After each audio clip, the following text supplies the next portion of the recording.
The SEC released a ton of scheduling news today, and there was some good and there was some horrible. The good SEC here, let's go good first. The good SEC is they're announcing kickoff times way ahead of time.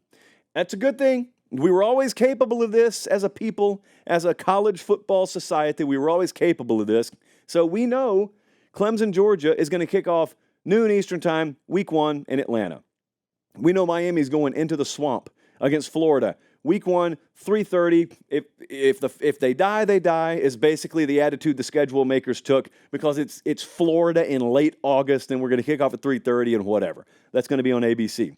We also know week 2, Texas goes to Michigan. Big noon kickoff. Your boy may very well be there. Week 3, Bama goes to Wisconsin. Big noon kickoff. It's not my network. Fox just happens to have the broadcast window that is my favorite window because the earlier the better for me, and I know that hardly any of you agree with me on that, which brings me to my next point. There was some bad. Okay, so the good is the SEC announced scheduling. They're going to announce a ton more games June 11th. I think that's right, Jesse. The first 3 weeks are already set. Good job to the SEC. Hats off. Credit where it's due. You guys had to ruin the Red River Shootout for me, didn't you? I have an affinity, borderline love affair with the Red River rivalry. Excuse me, shootout. I didn't mean to drop profanity on the show. This is the Red River Shootout. And whatever your focus groups told you to call it instead, because 14 people may get their feelings hurt, I don't care. It's the Red River Shootout on this show. And it should kick off at 11 a.m. Central Time. But it will not this year. It will kick off at 3:30 Eastern, 2:30 Central on ABC. So a lot of people got their way on this. I don't know if I'm in the minority, but it is super split because a lot of OU and Texas fans actually want it to be at 3:30 so they can, probably just have more time to drive to the game, I'd imagine. What other reason would you want 3 additional hours in the morning and early afternoon for? So selfishly, and I'll admit selfishly, I have always loved this game being at 11 a.m. I have been 2 of the last 3 years. It has been very memorable. I have been taking shots left and right trying to defend the sanctity and integrity of this game against folks in the SEC who claim it takes a backseat to the Iron Bowl and folks in the Big Ten takes a backseat to Ohio State, Michigan. Well, it doesn't, though, guys. I've been on the field in all of those instances at all of these games recently. Therefore, of course, I'm an authority on this, and it doesn't take a back seat. A lot of you are talking trash about a game you've never been to. And if you go to it this year, the only difference is it'll be at 3:30 Eastern, 2:30 Central. I'm not a fan. And here's the worst part. Here's salt in the open wound. You used to say salt in the womb. Bad malapropism. But salt in the womb, salt in the wound, whatever. I wanted LSU, South Carolina to be a night game. I kind of had my eye on that one of, might LSU get the nighttime Williams-Brice treatment? Might we hear Sandstorm as the sun sets there in the Palmetto State noon kickoff? So all I ask, Greg Sankey and his group of schedulers down there in Birmingham, is loop me in on this stuff. I could be of great assistance. Now, my decisions won't be popular, so if you care about fan feedback, ignore everything I'm saying, but we could do better. I just think we could do a little bit better. Now, we need to talk about Thanksgiving. Not your plans or my plans or whether it's dressing or stuffing or anything like that. We do need to talk about the fact that the Egg Bowl is no longer being played on Thanksgiving. And so I don't know what in the world I'm expected to do, like hang out with family in silence with no TV on. Well, what kind of existence is that? But yet that's what we're being forced into because they took Thanksgiving night Egg Bowl away from us.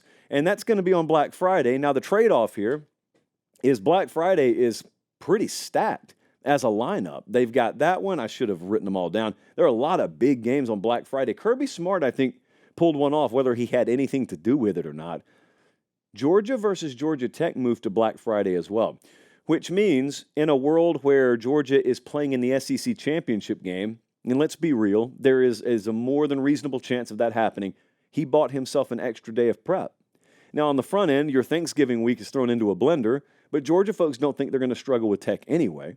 Whether they do or not, they don't think they are. So they'd much rather have the short rest on the front end and give us one extra day to prepare on the back end. Georgia, the current odds-on favorite to win the SEC championship. Texas, second. Ole Miss, third. Bama, fourth. Now, Here's what we don't know. I don't think we got a kickoff time for Texas versus Texas A&M, but Jesse, I did not tell you to look this up, so I'm talking really slow where you can take those little sausage fingers of yours in there. No, Jesse's done really, really good. He's in the greatest shape of his life. You type on that computer and you find me whether they're scheduled to play that game on Friday or Saturday, because I think it's Saturday, Texas versus Texas A&M, which is the last game of the regular season. You know what? Screw it. It's going to be on a Saturday. So I don't know when that one kicks off. I don't think we're getting it on Thanksgiving. Texas and Georgia, by the way, the only two teams in the SEC with over-under win totals in the double digits. They're at 10.5. Now, Uncle Dennis was down in Destin at SEC spring meetings, so I didn't have to be. And Uncle Dennis wrote a story on CBSSports.com earlier today. And Uncle Dennis, that's Dennis Dodd to the layperson, Uncle Dennis to me. He wrote a story, and the headline was basically, it wasn't clickbait, because if you clicked on it, Dennis was talking about the thing that he put in the tweet. Although, as we all know, the modern guidance on logic is anything you disagree with is clickbait. So if Dennis said something you disagree with, clickbait. Having said that, Dennis wrote a story today, and it was basically talking about the possibility of 9-3 teams from the SEC making the playoff over maybe even 11-1 teams from other conferences making the playoff. And so I'm pausing because I'm letting you react to that. I know a lot of you have a lot of strong feelings on this. Now, it's all hypothetical right now. So it doesn't make a whole lot of sense for us to focus on it, but I'm going to anyway. This is a reckless show anyway. Right now, it's May 30th. And I am telling you this is going to happen. I expect this to happen. I expect there to be some case study this year where a 9-3 SEC team gets in the playoff over some 10-2 or maybe even 11-1 team from fill-in-the-blank conference. Now, not the Big Ten, but if you tell me a 9-3 SEC, especially if it were like Florida playing their schedule, but just think about a reasonably difficult SEC schedule, 9-3, going in over an 11-1 from like a G5 conference, or even maybe the Big 12. Absolutely, I could see that happening. And here's why. Because their schedules are tougher. I also know a lot of you have a lot of feelings on that. But producer Jesse and I pulled up the FanDuel odds to win the college football playoff today. And I know there will be conspiracy behind the number I'm about to give. I already know what your comeback is. So trust me, I'm about to give you a stat. And for the SEC haters amongst us, I know what your comeback is before I even give you the stat. Because I know my audience. I know it. And I'm going to state your comeback for you so you will have representation on the show. But here's the stat. 12 SEC teams are scheduled to play 5 or more teams in the college football playoff odds. So if you take the odds to win it all, the top 25, there are a dozen SEC teams that have at least 5 of those teams on their schedule.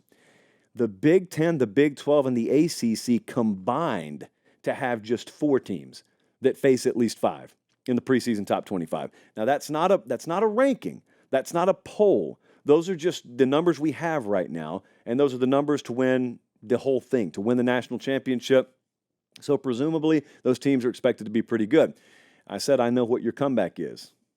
Let's see how I did. Okay, if you had a visceral reaction to me reading that stat, did you think something like, well, of course, that's self-fulfilling because the odds market serves to falsely inflate SEC odds and they underinflate other schools because the SEC enters the season overrated. Therefore, on the back end, they get to pound this drum about how many ranked teams they played, how many ranked wins they have, or even worse, how many losses against ranked teams they had, which still builds them up at the end of the season, even though they lost games. Is that something along the lines of what you were thinking? Well, here's my comeback. I don't have one because it's May. I was just giving you the point, and you can counter it with whatever you want to, but I am telling you, not in a matter of fact, but an opinion that I think will become a fact, Uncle Dennis, the proposition he made earlier today in the concept of a 3-loss SEC team making your precious 12-team playoff now over